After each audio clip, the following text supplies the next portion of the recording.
Ketika Yesus melihat orang banyak itu, naiklah ia ke atas bukit, dan setelah ia duduk, datanglah murid-muridnya kepadanya.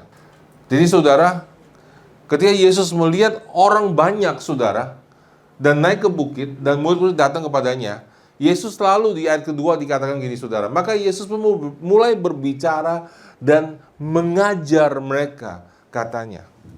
Ya. Jadi saudara, di dalam hati Tuhan itu sangat rindu untuk mengajar. Sangat rindu kasih tahu saudara apa yang ada dalam hati dia. Amin. Siapa murid Yesus di sini? Ya. Kalau saudara murid Yesus, Tuhan tuh sangat rindu mau kasih tahu saudara, halo.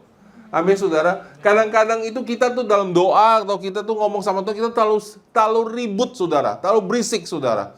Kita cerita sama Tuhan, kita curhat sama Tuhan, tapi kita never listen from Him. Curhat itu boleh saudara, curhat itu membuat saudara melepaskan emosi saudara. But it is in listening to Him is the solution of your problem. Is the victory. Ya. Di dalam kemampuan kita untuk mendengar suara Tuhan, menangkap apa yang Tuhan katakan, terletak kemenangan kita. Jadi Yesus ini tahu masalah kita. Halo? Ada amin saudara? Masalahnya, kita nggak tahu jawabannya Yesus. Maka kita bilang, kalau orang berdoa, Tuhan mengerti, ya, Tuhan peduli, itu doa yang umum saudara. Saudara, Tuhan mengerti, Tuhan peduli, itu nggak solve kita punya problem. Nangkep nggak saudara? Ya. Karena yang membuat kita punya problem itu terjawab adalah ketika kita mengerti Tuhan ngomongnya gimana. Apa yang harus saya lakukan? Itu yang menjawab pertanyaan. Nangkep saudara? Jadi saudara, waktu itu Yesus mulai mengajar mereka karena melihat orang banyak. Dan di Alkitab tidak banyak tempat di mana mengatakan bahwa Yesus mengajar. Yesus melakukan mujizat banyak, tapi Yesus mengajar itu sedikit sekali saudara lokasinya. Ya. Dan ini adalah sesuatu pengajaran yang paling luar biasa, yang paling panjang, yang paling berseri yang Yesus lakukan. Ya. Yang paling berurutan dan Yesus katakan. Jadi lalu Yesus buka mulutnya, dia mengajar. Jadi saudara, kalau saudara hari ini datang kepada Yesus dan sudah ceritakan masalah saudara, jawabannya sama dengan 2000 tahun lalu. Nggak akan berubah. Amin saudara. Masalah manusia memang berubah terus, tapi akar masalah kita tuh selalu sama. Nggak pernah berubah. Hanya karena zaman ini modern, saudara, orang lebih terekspos dosanya. Oke, sudah bisa expose dosa di Instagram, di Facebook, tetapi sebenarnya dari dulu sampai sekarang sama aja, dan zamannya akan datang tetap sama aja. Masalah manusia di situ saja, saudara. Hati yang terluka, hidup yang kosong, hidup nggak punya arti, hati yang keras, sama aja. Zaman dulu juga saya terluka sama papa saya. Zaman saudara sudah terluka sama papa saudara. Nanti anak saudara sama aja. Nggak akan berubah. Tapi jawaban Tuhan insya Allah tetap sama. Amin saudara. Ya. Sebentar saudara nanti menikah, sudah punya istri, sudah tahu masalahnya sama aja. Dan setelah sudah punya anak, dan anak sudah mulai remaja, sudah mulai tahu masalahnya sama aja. Tidak pernah berubah. Ya. Dan jawaban Tuhan itu tetap sama aja saudara. Dan alangkah bijaknya saudara, orang yang bisa menangkap apa yang Tuhan katakan.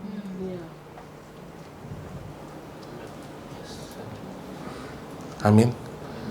Jadi Matius 5 ini saudara, Tuhan lagi mau bicara sama setiap kita. Ini jawaban, ini garis besar, masalah utama dalam hidup kita. Sebenarnya saudara, sewaktu berminggu-minggu ini, kalau saya bagikan ini, dan kalau saudara benar-benar memperhatikan, dan kalau saudara benar-benar menangkap, niscaya saudara, masalah hidup saudara sudah berkurang banyak. Kalau sudah benar-benar nangkap. Dan sudah mulai ngerti, karena ini masalah kita. Masalah suami istri, masalah dengan anak, masalah dengan orang tua, masalah dengan orang lain, masalah dengan gereja, sama saudara. Jadi Yesus mulai bicara ke hati. Di hati saudara. Kenapa dua orang mencintai ribut berantem, kayak mau akhir dunia saudara? Saudara pernah mikir? Kenapa setiap pernikahan mesti ada gesekan? Nggak pernah, nggak ada tuh. Karena hati, saudara. Dalam hati kita tuh kita punya ego semuanya. Dan di dalam egois kita nggak mau relate sama orang. Kita mau orang mengerti kita. Lebih daripada kita ngerti orang. Dan Tuhan jawab, bukan itu. Jawabannya bukan kamu ngerti orang, saudara. Jawabannya kamu mesti ngerti Tuhan. Jawaban konflik saudara bukan saya ngerti orang itu, tapi saya mesti ngerti Tuhan. Baru saya bisa ngerti orang itu. Tanpa saya ngerti Tuhan, saya nggak akan pernah bisa ngerti pasangan saya, anak saya tidak akan pernah ngerti. Ya. Jadi kalau saudara dengerin ini, saudara, sudah ngerti ini, saudara kedepannya itu jadi gampang. Ya, ketika pengajar yang lain mulai diajarkan, sudah jadi mudah menangkapnya, karena sudah mengerti basicnya itu semua di hati. Semua basicnya di hati, bukan di Hong Shui, ya, bukan you lahir tanggal berapa, bukan bintang apa, nggak ada urusannya. Ya, bukan kok kamu hoki banget, ya, nggak ada urusannya, saudara. Semua urusannya adalah dalam hati manusia. Kalau Tuhan ngelihat saudara tanggal berapa, wah, kamu lahir tanggal 13, wah, sial kamu. Berarti Tuhan tidak adil dong. Betul nggak, saudara? Tapi Tuhan ngelihat hati. Puji Tuhan, Tuhan lihat hati. Berarti setiap kita bisa. Ada amin, saudara? Berarti setiap kita, nggak perlu di latar belakang kita, masa lalu kita, apapun kesalahan kita bisa mendapatkan janji Tuhan. Karena itu masalahnya di hati. Bukan status sosial, bukan latar belakang saudara, bukan latar belakang pendidikan saudara, bukan karena orang tua kita kaya atau miskin, tapi karena di hati.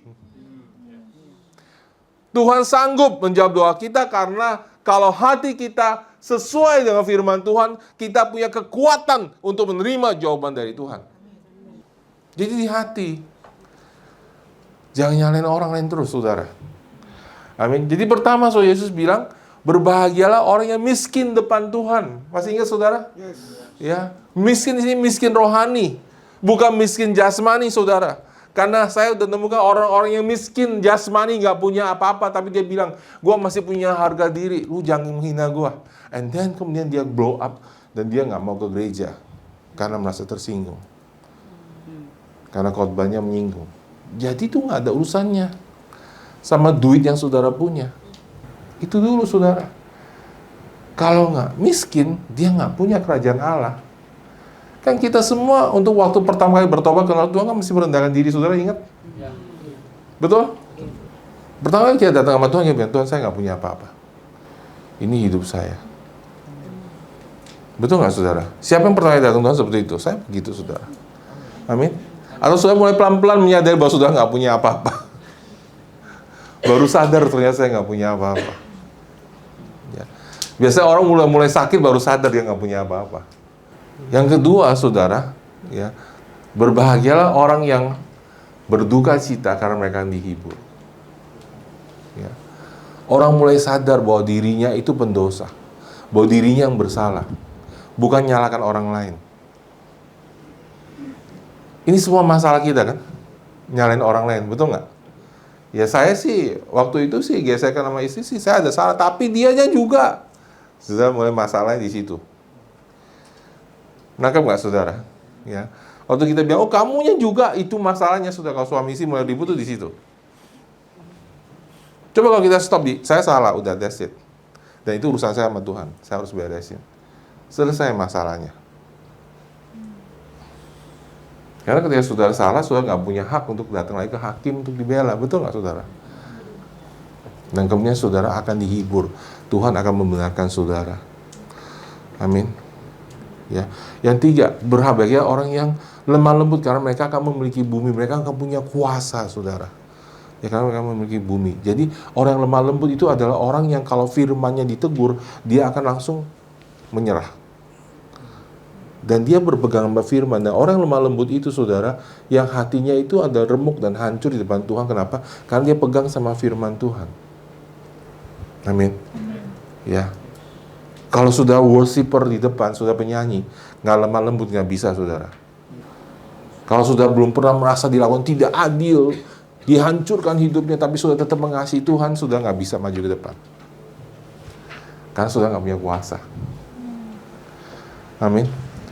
Hanya orang yang ngerti brokenness, itu yang punya power. Orang nggak ngerti brokenness, they never have power. Amin, saudara. Jadi ikut Tuhan itu bukan masalah sekolah teologi, dan saya nggak, bukan. It's about the heart. Ya. Kalau saudara belum pernah nangis karena ikut Tuhan, dengar baik-baik. Nangis karena ikut Tuhan ya. Bukan nangis karena saudara merasa disakitin, itu beda, saudara. Ya. Kalau saudara nangis merasa disakitin, itu karena saudara punya problem. Tapi kalau sampai sudah nangis karena ikut Tuhan, then you will be broken. Nangis kehilangan hak karena Tuhan. Nggak bisa lakukan itu karena Tuhan.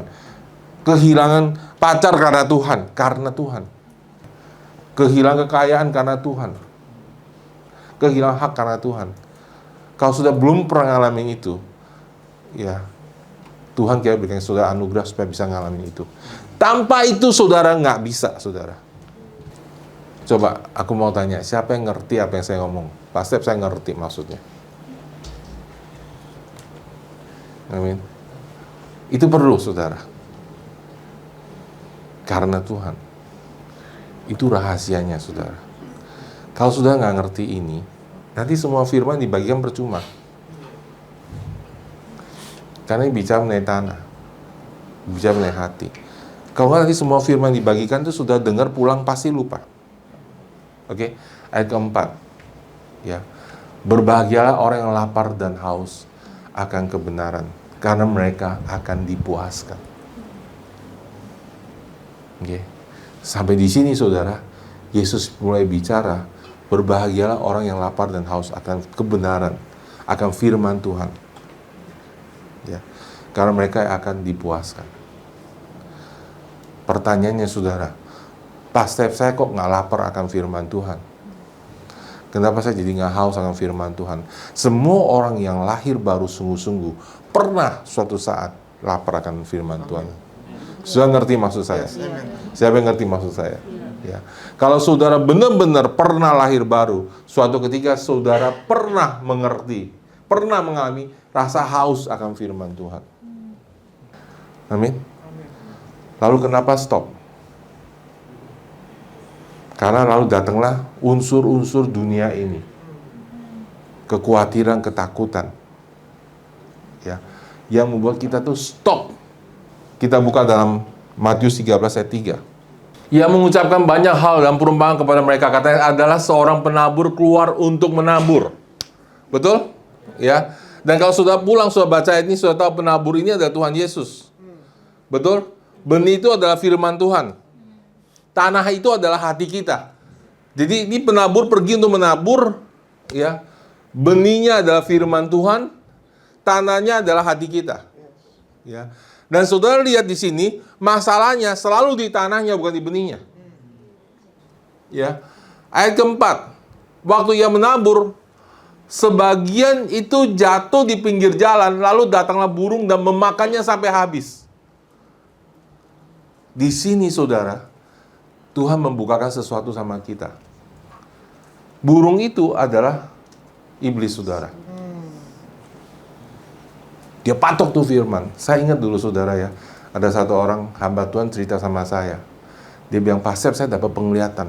Waktu saya bicara, waktu saya khotbah, itu saya lihat ada tangan nebarin firman. Kerak gitu, bunyinya kemana-mana. Lalu dalam penglihatan itu dia lihat, itu burung langsung datang semua. Kerubut ini, makan semua tuh firman. Firmannya nggak sempet masuk ke tanahnya. Karena hatinya keras. Jadi hatinya orang itu memang belum siap dengar firman Tuhan. Memang dia belum mau, saudara. Masih banyak pikiran. Sudah tahu apa itu hati keras? Gini, saudara. Waktu saudara berdoa atau saudara datang hari Minggu, datang ke gereja, di pikiran saudara ini banyak pikiran, tahu nggak sih, saudara? Iya. Saudara ngerti nggak maksud saya? Banyak kekhawatiran, saudara tahu? Banyak hal yang saudara lagi nggak bisa konsen gitu, saudara ngerti, saudara? Saudara nangkep? Ya. Nah, itu semua menghalangi firman Tuhan itu penetrasi, karena saudara nggak bisa dengerin. Karena kemana-mana bercabang. Itu sebabnya saudara, dan baik-baik saudara, sekalipun Yesus datang sendiri pun, hidup saudara tidak akan berubah. Karena kita sekarang ini, Yesus bilang seorang penolong lain akan kuberikan kepadamu, yaitu Roh Kudus. Berarti Roh Kudus hadir. 2-3 orang berkumpul dalam namaku, aku ada tengah mereka. Berarti saudara, sekarang pun di sini pun Roh Kudus itu hadir. Ada amin saudara. Kenapa saudara? Karena ada orang yang bisa mengalami Tuhan di sini bertobat, berarti Roh Kudus hadir. Tidak mungkin orang bisa percaya kepada Allah kalau bukan pekerjaan Roh Kudus. Tapi saudara, ketika firman itu nggak bisa masuk ke saudara, dia tidak berguna, tidak bermanfaat buat saudara. Walaupun kelihatannya saudara duduk di gereja, walaupun kelihatannya saudara nyanyi, walaupun kelihatannya saudara rohani, tapi setelah pulang dari sini, dia tidak berfaedah buat saudara. Hanya bagi yang terbuka hatinya, firman itu bisa bekerja. Saudara dengar nggak? Halo? Ada orang datang bertanya sama Tuhan, ada orang datang mempertanyakan Tuhan. Two different thing. Orang datang bertanya sama Tuhan, dijawab. Orang yang datang mempertanyakan Tuhan, itu bodoh, saudara. Karena Tuhan sudah menyatakan dirinya di alam semesta ini. Alkitab bilang ada 2 hal, saudara. Ketika sudah melihat bulan dan bintang, ya dia bilang pekerjaan Tuhan terlihat dalam ciptaannya. Ya. Jadi semua orang di dunia ini tahu ada Tuhan, belum tentu mengakuinya. Nangkep saudara? Tapi tahu. Dari mana kita tahu Tuhan itu ada? Pertama, dari ciptaannya. Aneh, saudara. Ya. Kok bisa ada manusia seperti ini ya? Gitu. Kok bisa ada yang namanya laki-laki dan wanita, dan kalau menikah pasti ada gesekan, tapi kok mau ya nikah sama dia? Selalu kejadiannya begitu, saudara. Ya, kok bisa serapi itu, gitu ya? Ada emosi ketika bayi lahir, ya, ada emosi ketika keluarga meninggal, ya. Kok bisa ada bulan bintang, kok bumi bisa pas begitu, ya. Kok otak manusia secanggih itu, gitu. Dan saya berapa hari lalu lihat orang yang bikin AI, dia bilang mereka coba niru ke otak manusia. Sebenarnya AI itu kalah jauh sama otak manusia. Dan mereka coba niru, sebenarnya nggak bisa, saudara. Ada bagian di dalam diri kita itu yang very unique. Dan sebenarnya saudara sudah bisa lihat bahwa itu ada Tuhan. Amin. Kedua, Tuhan di dalam saudara itu menaruh namanya conscience, hati nurani. Orang yang tidak percaya Tuhan pun waktu bikin salah dia tahu siapa yang ngajarin. Kok dia tahu ini nggak bener nih, begini orang ini. Soal kita hakimi orang itu sih keterlaluan tuh. Aku sih berdosa tapi yang separah dia. Mulai bandingin kan. Jadi lucu ya saudara, orang nggak percaya Tuhan, tapi dia bilang, tapi dosa gua nggak separah dia gitu. Tapi ngaku ada dosa, dia tahu. Jadi semua itu menunjukkan bahwa Tuhan itu ada. Ada amin saudara. Sudah nangkep nggak sih saudara? Sudah ngerti nggak? Itu Tuhan tuh ada. Ya. Nah, jadi saudara, ada orang yang tahu Tuhan itu ada, tapi cuma tidak mau mengakuinya. Tapi berharap ada alien, ada. Kenapa? Selalu cari yang lebih powerful dari dia. Sih? Karena dia tahu ada yang lebih powerful dari dia. Ya. Nah, waktu dia nabur benih di pinggir jalan, itu kan berbatu-batu tuh saudara. Ya kan? Ini tanah yang paling tidak subur nih saudara. Ya. Ini orang datang ke gereja cuma masuk gitu aja, duduk worshipnya enggak, nanti keluar lagi, pergi. Gitu. Emang nggak punya tujuan gitu, saudara.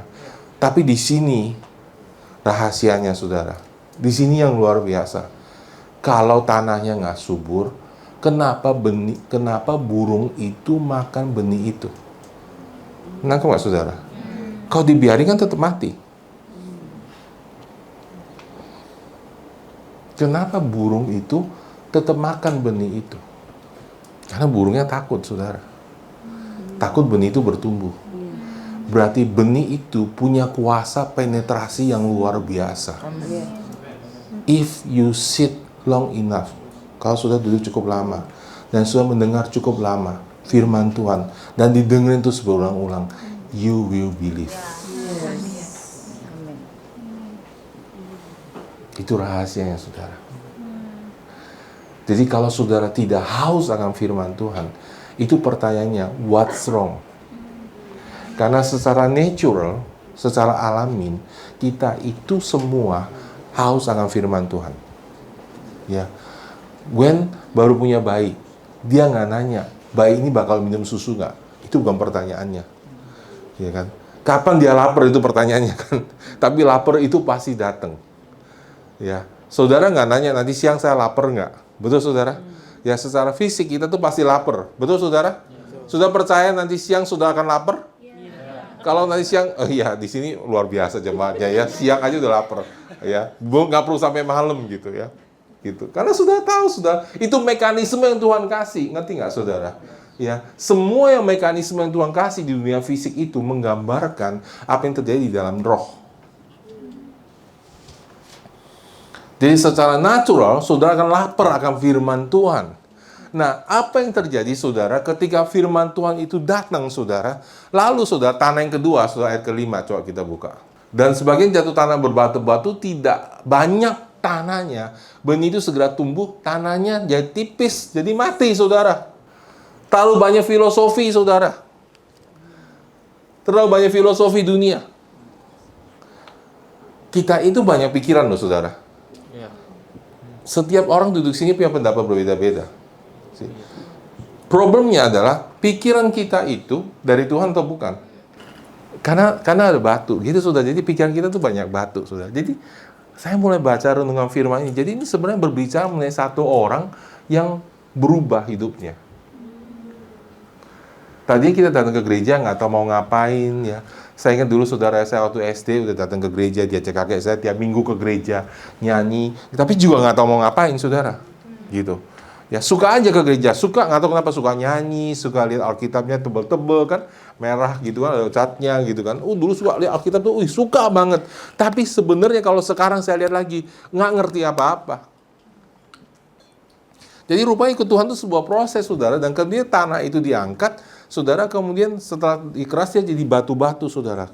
Ya. Kita tuh banyak punya pikiran sendiri. Waktu bertobat tuh kita tuh banyak sekali pikiran, pendapat. Ya, pendapat kita tentang bagaimana kita membangun pernikahan, pendapat kita tentang bagaimana kita membangun gereja, pendapat kita tentang bagaimana menegur orang. Banyak sekali, saudara, di situ. Dan tidak semuanya itu benar. Masalahnya itu, saudara. Ayat ke-7, saudara. Ya. Sebagian lagi jatuh di tanah semak duri, maka makin besar semak itu menghimpit tanahnya sampai mati. Ya. Di tanah yang semak duri itu, nanti kalau sudah pulang di rumah, ya, baca. Lalu Alkitab bilang kekhawatiran tumbuh bareng sama firman itu. Dan menghimpit firman itu sampai dia mati. Jadi dalam diri kita ini ada semak, saudara. Ada semak. Ya. Umur berapa kamu, Sam? Belum nikah. Nanti ketuaan, Sam. Semak ditaruh. Bukan masalah mau menikahnya yang salah, masalah khawatir yang salah.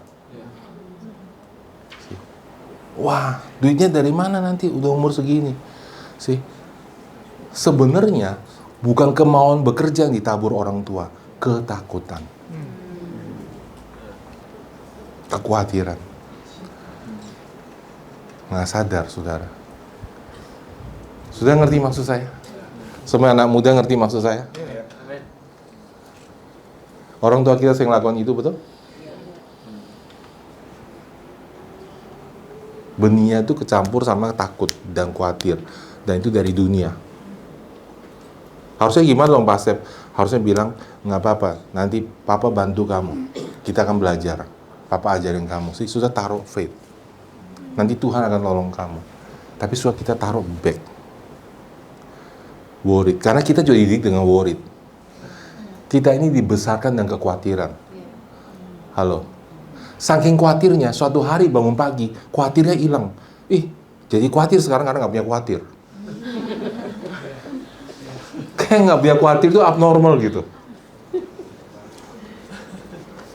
Karena waktu kita baru ikut Tuhan, saudara, waktu baru lahir baru, sudah berasa sih waktu lahir baru gitu, ya, daun lebih hijau, langit lebih biru, very happy. Tahu maksud saya? Ya, sudah jalan tengah jalan gitu kan, gitu kayak nggak ada khawatir gitu, saudara. Betul nggak, saudara? Sudah pernah ngalamin itu? Saya ngalamin itu, saudara. Kayak, iya, saya nggak ada khawatir. Ini kemudian agak sedikit bingung, apa gue gila ya nggak ada khawatir gitu ya? Kayak gue gila nih nggak ada khawatir, jadi khawatir nih. Khawatir kemana khawatir gitu ya. Dicari-cari. Karena sekian tahun hidup sama khawatir dan sekarang nggak ada khawatir, kita bingung. Kita khawatir kan si khawatir nggak ada. See, that's our life. Kekhawatiran itu tumbuh. Menghimpit firman itu mati. Kalau gitu Pak Sep, saya nggak perlu bekerja, bukan itu. Jangan khawatir kan. Betul saudara? Alkitab bilang, orang nggak bekerja, jangan makan. Tapi jangan bilang khawatir, bekerja dengan kekhawatiran, dengan ketakutan, dan stres. Gitu. Sampai bingung gitu. Sampai kehilangan arah gitu. Amin. Kalau kerja terlalu stres, pindah aja. Cari nggak stres. Yang over ya. Kalau saudara kerja 3 jam stres sih salah saudara itu. Ada another problem. Okay. Ada orang kerja 3 jam stres, nggak tahan mau pindah gitu ya. Tapi kalau saudara ada 24 jam, sudah kerja 22 jam, ya 10-15 jam, saudara mesti mikir-mikir tuh. It's beyond your limit. Ada amin saudara. Ya. Ini kemudian tanah yang baik. Sih. Dan ketika di tanah yang baik, saudara, kenapa tanah kita ini jadi baik? Hati kita ini jadi baik. Sudah tahu? Karena kita memilih. Kita memilih. Ya. Setiap kita itu ada peperangan rohani yang sesungguhnya. Oke? Saya kasih tahu saudara, mendoakan orang sakit, menyembuhkan, mengusir setan, itu di luar. Oke? Tetapi untuk kuasa itu bertumbuh, itu di dalam yang penting. Di dalam kita ini. Amin, saudara. Kita ini udah firman Tuhan tuh begitu menguasai kita, sehingga waktu kita berbicara, kita berdoa itu ada kuasanya. Karena cara pikir kita mulai berubah. Atau apa itu pikiran yang diperbaharui? Apa buktinya bahwa pikiran sudah diperbaharui? Buktinya bahwa pikiran saya diperbaharui adalah ketika saya melihat firman Tuhan sebagai reality. Sebagai kebenaran. Then I start to change. Amin, saudara. Yohanes 17 ayat 17. Kuduskanlah mereka dalam kebenaran, firman-Mu adalah kebenaran. Di dalam bahasa Greka, saudara, di dalam bahasa aslinya tidak ada kata kebenaran. Nggak ada kosakata kebenaran. Oke? Itu diterjemahkan sebagai kata kebenaran. Tapi kosakata aslinya adalah realitas. Jadi saudara, buat orang-orang Yunani, saudara Greka, kebenaran sama dengan realitas. Kuduskanlah mereka dalam realitas, firman-Mu adalah realitas. Itu terjemahannya. Your word is reality. Nah, kita hidup di dunia yang sekarang ini adalah dunia yang tidak real. Nah, saya tidak bilang ini tidak ada ya. Oke. Let me tell you what is real, what is unreal. Semua yang fana itu tidak real. Kenapa tidak real? Karena nanti akan hilang. Dia yang akan datang, tubuhnya bukan ini. Oke. Dia yang punya tubuh yang kekal seperti Yesus. Yang tidak bisa mati, tidak bisa sakit lagi. Itu reality. Yes. Kasih itu reality. Cinta itu reality. Kenapa saudara? Karena orang yang mati itu dia masih ingat ada saudaranya. Ingat saudara? Cerita Lazarus itu. It does not change. Nggak berubah dunia itu. Kebencian itu realitas. See? Saya benci sama kamu. Marah. Coba saudara nggak bisa kelihatan kan? Mana coba? Di autopsi bukanya, dalamnya nggak kelihatan marahnya, coba cari marah, nggak ada. Ya kan? Tapi itu ada dalam spirit. Nangkep nggak saudara? Itu marah itu ada. Makanya kan kalau orang dunia kan bilang ini, gue benci sama kamu sampai ke kuburan gue bawa. Karena dia ngerti sebenarnya bahwa itu akan dibawa pergi, akan terus ada, nggak akan hilang saudara. Itu realitas. Jadi anything, segala sesuatu di luar yang bisa bertahan dari dunia ini sampai dunia yang akan datang, itu realitas. Nangkep? Kita buka di dalam firman tadi, di dalam Efesus 1 ayat 20. Yang dikerjakannya dalam Kristus dan memanggil dia di antara orang mati dan mendudukan dia di sebelah kanannya di surga, ayat 21. Jauh lebih tinggi dari segala pemerintah, penguasa, dan kekuasaan, dan kerajaan, dan tiap-tiap nama yang dapat disebut, bukan hanya di dunia ini saja, melainkan juga di dunia yang akan datang. Sudah lihat gak? Halo? Kalau kita mati, kita meninggalkan tubuh ini, kita tuh, Alkitab yang maut tidak berkuasa lagi atas orang Kristen, orang percaya kepada Yesus. Jadi kalau sudah mati, sudah langsung naik ke atas, ketemu dengan Tuhan. Maut ada keterpisahan dari Tuhan, bukan kematian tubuh ini. Ada amin saudara. Amin. Dan maut tidak akan berkuasa atas semua orang percaya. Amin. Wow. Yes. Itu sebabnya kenapa kita lebih dari pemenang. Ngeri ya saudara? Nah, saudara, seburuk-buruknya andai kata saya menjadi orang Kristen, sebodoh-bodoh saya, setidak berhasilnya saya, seambruknya saya, sebegonya saya hidup di dunia ini, tetapi karena saya percaya Yesus, setelah mati, saya masih bersama Tuhan. Saudara ngerti nggak? Jadi saudara, ya, saya minggu lalu bilang gini saudara, untuk Tuhan menciptakan manusia Adam, dia harus turun dengan tangannya bentuk tanah, dan dia harus tiup. Untuk Tuhan ciptakan saudara dan saya menjadi orang yang ciptaan baru, artinya nggak ada di zaman Adam.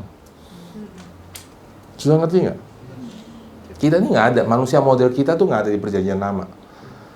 Yang bisa ngerti Tuhan seperti ini di perjanjian lama, para nabi sekolah teologi pun nggak ngerti kayak kita. Halo? Amin saudara? Karena Roh Kudus tinggal dalam diri saudara, saudara bisa ngerti apa yang saya katakan sekarang. Amin saudara? Mereka nggak ngerti, mereka bingung gitu saudara. Ya, untuk ciptakan ulang, ya, Sian-sian yang lahir baru, Holius yang lahir baru, ciptaan baru, Tuhan perlu mati. Yes. To create an indestructible being. Sebuah ciptaan baru yang tidak bisa dihancurkan lagi. Yes, amen. Halo? Yeah. Halo? Yes. Amin? Apa itu destruktif? Iblis datang untuk mencuri, membunuh, dan binasakan. Dia bisa mencuri dari kamu.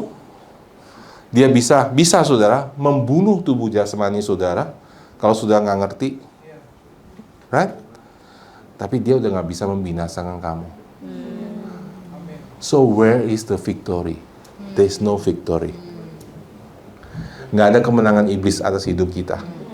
Wow. Ngerti nggak saudara? Dia bisa bikin hidup kamu kacau di dunia ini sebentar aja, oke? 60, 70 tahun, 80 tahun, dan kemudian kamu mati, dia nggak bisa bunuh lagi. Jadi saudara, kita itu nggak bisa dikalahkan.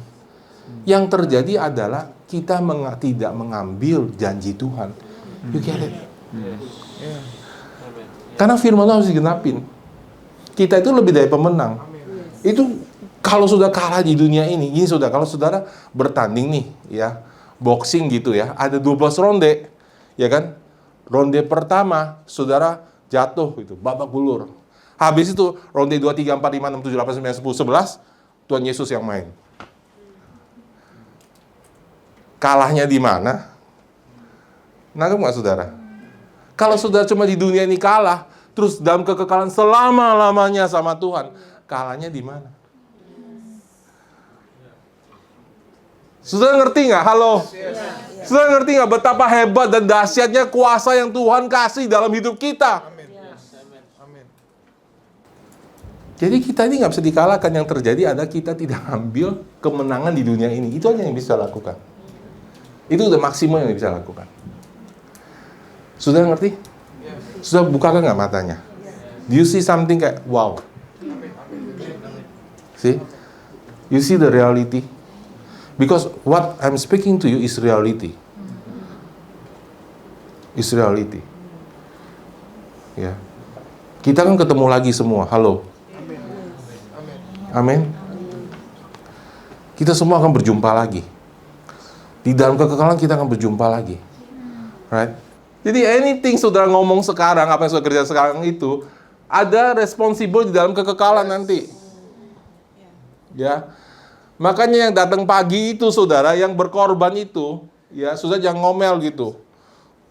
Gak ada yang lihat, gak ada yang perhatiin. Nanti upahnya hilang gitu. Ya kan?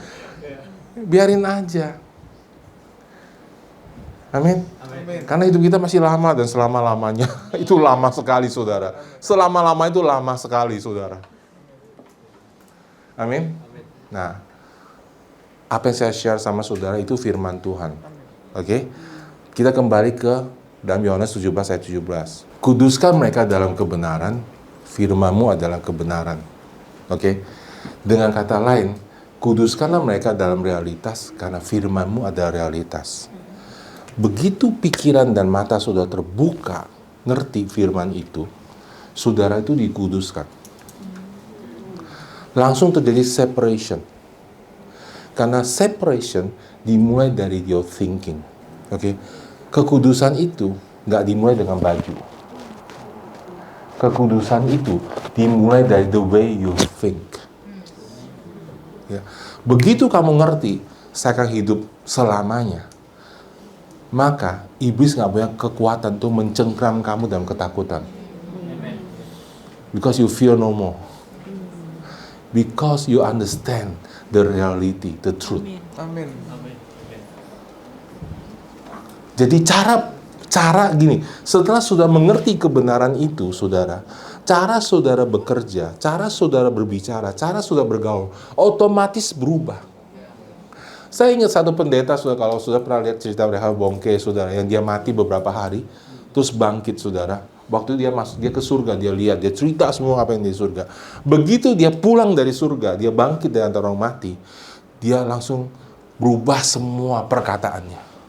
Saya jaga perkataan saya, karena nanti di situ dipertanggungjawabkan. Kenapa saudara? Dia tiba-tiba berubah semuanya, karena dia lihat reality, dia lihat kebenaran. Karena dia mulai ngelihat, nangkep, oh iya, ternyata hidup bukan cuma di sini. Kita suka ngomong sembarangan, suka marah sembarangan, suka gampang kecewa, gampang putus asa, gampang nyari orang, karena kita lihat sepotong hidup kita. Kamu lukain saya, kamu nyakitin saya, gara-gara kamu. Kita lihat sepotong hidup kita. Tetapi begitu saudara bisa melihat the big picture, sudah berubah. Dan itulah yang disebut Bapak Rohani. Kenapa? Karena kita bilang, aku berkata kepada kamu Bapak-Bapak, karena kamu mengenal Dia yang sudah ada dari mulanya. Sudah bisa hidup saudara itu big picture, dari the beginning until the end. Jadi saudara nggak akan nyesel sudah lahir di keluarga mana, because you can see the big picture now. Sudah nggak akan nyesel lagi hidup saudara, karena sudah mulai melihat pekerjaan Tuhan di dalam big picture-nya saudara. Ya, the moment you understand that, you are separated dari dunia, your mind. You nggak bisa ngomong sama orang dunia seperti orang dunia lagi, because you see God. Amin. Kamu udah melihat Tuhan. You cannot talk like them because you see eternity as reality. You see His word as reality. Nangkap saudara? Berubah otomatis. Jadi memang itu yang bisa menyucikan kita tuh firman Tuhan. Suatu hari saya baca firman saudara, ya, yang bilang suami istri dilarang bercerai. Ya. Barang siapa menceraikan istrinya, dia berzina. Saya baca firman tuh biasa aja. Selalu begitu. Ya udah saya tahu. Oh, ini kalau suami istri kalau konseling nggak boleh bercerai. Ya. Kalau bercerai itu berzina. Gitu kan? Banyaklah kasusnya dan sebagainya. Ya, ada yang berbahaya dan akhirnya harus berpisah karena udah benar-benar ngancam nyawa gitu ya. Jadi saya baca firman tuh begitu aja, saudara. Sampai suatu hari waktu saya baca firman itu, saya lihat di dalam firman itu. Dan Tuhan bilang, hai suami jangan cerita, istri dan suami tidak boleh bercerai karena barang siapa bercerai dia berzina. Ketika saya lihat ke dalam firman itu, saudara, saya baru ngerti. Mereka tuh diikat jadi satu, saudara. Spirit sama soul-nya. Jadi walaupun mereka bercerai, itu benar-benar nggak lepas. Nggak bisa lepas, saudara, spirit sama soul-nya. Makanya benar-benar berzina, saudara. Karena soul dan spiritnya nggak bisa dilepas. Ngikat jadi satu. Makanya sudah kalau sudah baca, nah, Batseba, saudara. Ya, istri orang Uria, betul? Ya. Sampai di perjanjian baru masih bilang Batseba, istri Uria. Nggak pernah bilang istri Daud. See, the Bible itu konsisten.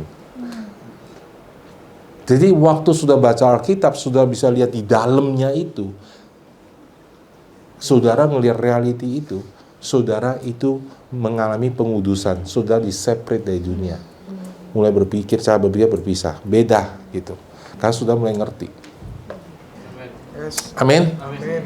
Kemudian Tuhan kasih saudara satu kebenaran. Pada mulanya ada firman, firman itu bersama-sama dengan Allah, dan firman itu adalah Allah. Segala sesuatu di dalam hidup kita harus dimulai dari firman. Amin. Tanpa firman tidak ada kehidupan. Nggak ada. Apapun yang kita kerjakan itu daging karena nggak ada firman, nggak ada landasan untuk Holy Spirit to work in us. See, Roh Kudus bekerja, dia harus bekerja sama dengan firman. Firman itu harus ada, firman itu dihidupi oleh Roh Kudus, baru punya kuasa. Firman itu jika tidak dihidupi oleh Roh Kudus, dia tidak punya kuasa, tidak berfungsi dalam hidup saudara. Untuk Roh Kudus bisa hidupi firman itu, yaitu tadi Matius, hati saudara harus mau. Harus mau. Lalu datanglah firman Tuhan dalam hidup saudara.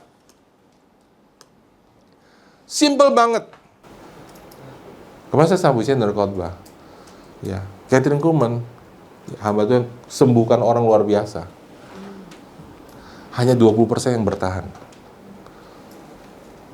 Lainnya lost the healing. Sudah tahu kenapa? Kemudian jawabannya bagus banget, saudara. Karena mereka nggak pernah dapetin firmannya. Nggak pernah berpegang sama firman. Oh, saya sembuh, puji Tuhan.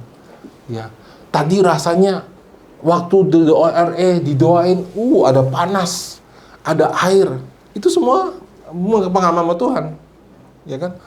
Terus saya di Jawa tuh saya nangis, tapi nggak tahu kenapa ya. Terus datang ke gereja, ya saya berasa aja sih waktu itu Tuhan tuh begitu. Saya berasa ada panas, ada dingin, emosi saya berubah, saya berasa sih. Lama-lama saudara, ketika tekanan datang dia nggak kuat. Karena kan ini semua manusia kan? Halo, amin saudara. Ketika sudah mulai bergaul pasti ada tekanan kan? Betul saudara? Ketika tekanan datang dia nggak kuat, kemudian dia keluar saudara. Dia nggak tahan. Dia kemudian balik ke dosa yang lama. Saudara ngerti nggak cerita saya ini? Ini cerita sehari-hari loh. Dalam hidup orang Kristen loh. Bahkan kita juga punya loh saudara. Ada kebiasaan lama ketika kita kenal Tuhan itu hilang. Setelah itu sekian lama kemudian balik. Sudah ngerti maksud saya? Itu semua counseling itu begitu pertanyaannya. Melayani fight untuk Tuhan. Tapi pertanyaan seperti itu. Kenapa saudara? Karena firman itu nggak penetrasi ke hatinya. Saudara harus buka hati biar Tuhan bicara. Waktu baca Alkitab harus buka hati biar Tuhan bicara. Dan itu batu-batu harus dibuang. Okay? Dan ketika firman itu datang, itu jadi pegangan. Semua point of view, saya ulang lagi. Semua point of view kita harus dimulai dari firman yang datang kepada saudara. Saya kasih contoh, ya. Ibrani 11 ayat pertama. Iman adalah dasar dari segala sesuatu yang kita harapkan. Ya. Ayat ini jadi rema. Iman adalah dasar. Sama Markus 11 ayat 23. That's my favorite verse. Ya. Jadi waktu itu, saudara, cuma ayat ini yang paling kesimpan di hati. Oke. Terus kan saya ketemu Busian kan, saudara. Kita gosip kan. Terus orang tua saya nggak setuju, saudara. Saya bilang gini, pakai iman. Ya kan? Nanti Busian nangis. Aduh, kamu payah nggak punya iman. Marah-marah dia sekarang gitu kan. Oh, taruh feeling kamu, pakai iman. Secara pikiran, it's impossible for us to get married. Nggak ada mobil, nggak ada rumah, orang tua nggak setuju. Pokoknya faktor tidak mungkin itu udah komplit sempurna. Jawaban saya cuma satu, saudara. Pakai iman. Nah, buat orang lain, jawaban itu konyol. Buat orang lain ya, karena setiap orang kan dapat remanya beda-beda. Sudah ngerti maksud saya ya? Ngerti ya? Aku nggak sudah harus kayak saya, saudara. Saya cuma bilang, saya mau ajarin bahwa apa yang Tuhan ngomong sama kamu itu penting. Kamu pegang. Sudah ngerti nggak? Jangan salah nangkep ya. Apa yang Tuhan ngomong sama kamu itu penting kamu pegang. Kalau Tuhan bilang sama kamu, biru-biruku aku telah sembuhkan kamu harus pegang itu.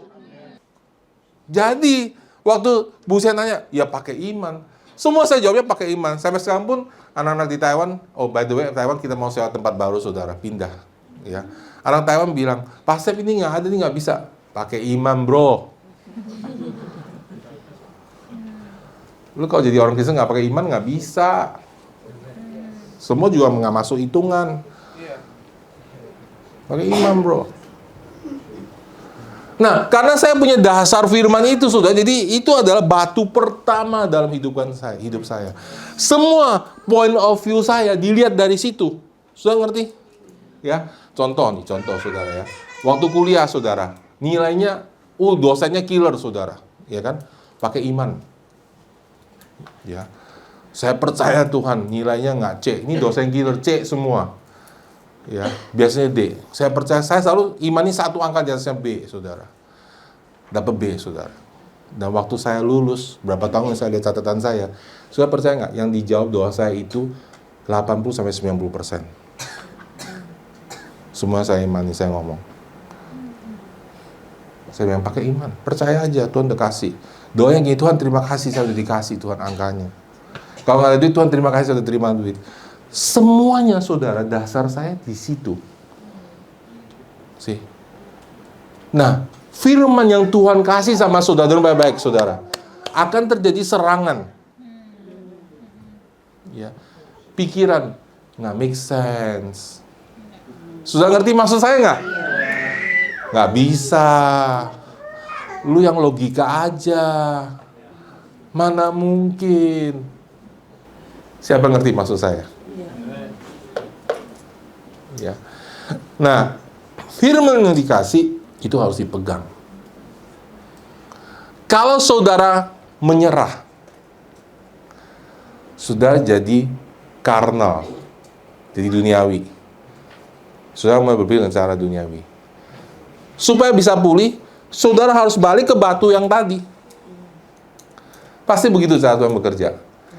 Saudara nggak akan dapat batu yang kedua.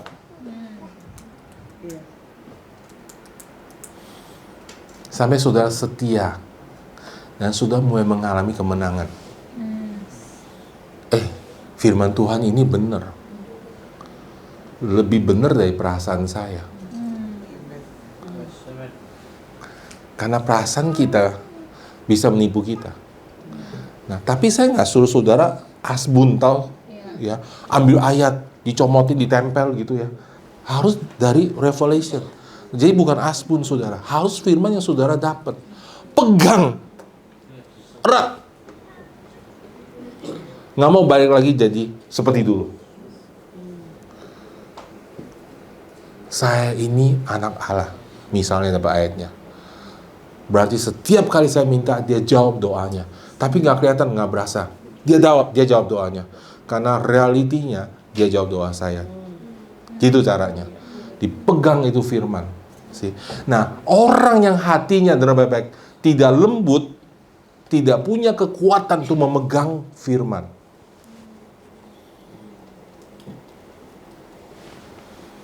Amin. Firman itu kayak datang sama saudara, saudara harus pegang. Pegangnya pakai apa, saudara? Pakai hati. Jadi kalau hatinya penuh kebencian, punya kemarahan, nggak punya kekuatan, iblis gampang nyolong. So, pegang firman itu, erat-erat. Harus terjadi firman Tuhan ini. Harus ditaruh dalam hati dan diperkatakan dengan mulut. Harus terjadi. Walaupun seluruh dunia bilang enggak, saya bilang iya. Karena Tuhan yang ngomong. Siapa yang ngomong itu penting, halo. Amin. Dasar saya pertama kali bertobat, sudah saya baca bukunya Hagen Dazed, saya bilang, siapa yang ngomong? Who speak it? Kalau Tuhan nggak ngomong, nggak penting. Tuhan ngomong yang penting. Saya ajarin saudara bagaimana jadi orang Kristen yang kuat. Halo.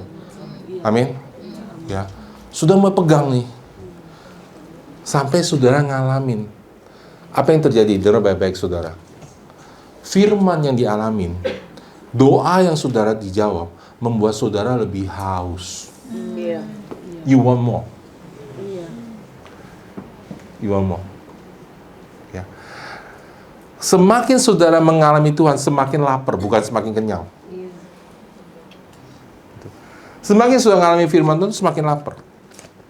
Nah, lapar itu membuat kita tuh cepat dapat firman Tuhan. Nangkep. Ya. Kalau sudah setia pegang di sini, ya ini feelingnya, saudara ya. Wah, ya. Tadi malam berdoa, nyembah Tuhan, nangis. Pagi-pagi bangun kayaknya blank, kosong. Nggak rasa apa-apa. Sudah pernah merasa gitu? Pernah? Ya. Tadi malam Tuhan apa gue ya gitu, kayak bingung gitu kan. Ya. Tadi malam Tuhan berbicara, pagi-pagi sunyi senyap nggak ada suara gitu. Pegang sama yang tadi malam. Itu sebabnya walk by faith, not by sight, not by your feeling. Walk. Amin. Berjalan sama Tuhan. Kemudian datang batu yang kedua, kebenaran yang kedua Tuhan kasih. Step. Ikat, pegang itu. Batu ketiga, setia terus pegang. Kebenaran batu keempat, batu kelima. Sudah jadi orang Kristen yang dewasa, yang penuh dengan kuasa dan urapan Tuhan. Because you know what you do. You know dasar firmannya, kenapa gua begini. Kenapa saya begini. Semua orang yang ikut Tuhan tuh gak gila, saudara. Ya, karena iman Musa meninggal Firaun. Alkitab bilang, kemudian ayatnya bunyi gini, karena dia melihat dia yang tidak kelihatan. Because he see. Kan dia lihat. Waktu Elia sama waktu Elisa sama hambanya datang dan bilang, ini gunung-gunung kita dikelilingi musuh. Lalu dia berdoa, Tuhan buka matanya, lihat yang nyerta kita lebih banyak. Dia lihat to spiritual realm. Ternyata begitu. Waktu Yesus mau disalibkan, Yesus bilang, kamu pikir aku nggak bisa memanggil 12 legion malaikatku? Orang lihat di sini lihat, dia nggak berdaya. Actually itu semua udah pada siap tuh malaikat udah. Tinggal dia bilang nggak mau gitu ya. Habis itu semua musuhnya. Yang terjadi sebenarnya yang itu. It's really sacrifice for us. Yang menahan Yesus di atas kayu salib tidak turun adalah cintanya kepada saudara. Bukan karena dia nggak punya kuasa. Amen. Because of His love to you, dia tidak turun.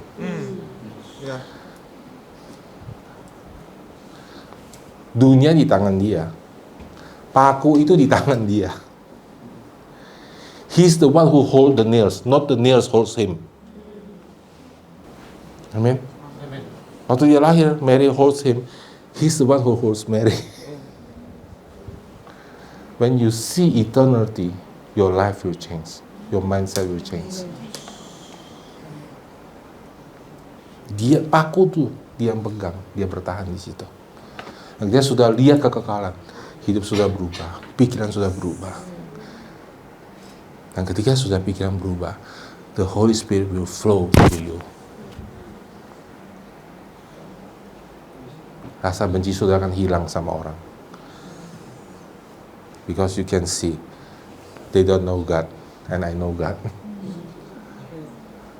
I have eternal life, they don't have. Disitulah awal mulanya belas kasihan. Karena sudah mulai lihat, they don't have what you have. Bukan kita yang nggak punya, dunia yang nggak punya. Bukan kita yang miskin, dunia yang miskin. Karena semua itu dalam sekejap mata akan berubah. Kenapa kita masih hidup di dunia ini? Supaya kita mempersiapkan, Tuhan persiapkan kita di dunia akan datang. Jadi jangan ngomel saudara, belajar. Amin.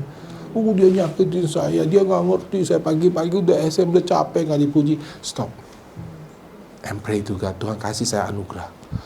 Supaya saya bisa lewatin this process. Then, I'll become great woman and man of God. Amin. Then you'll be hungry for the word of God. Amen. You'll be more hungry for Him because the word become real to you, more real than this life. Karena firman jadi real buat saudara, lebih real dari hidup ini.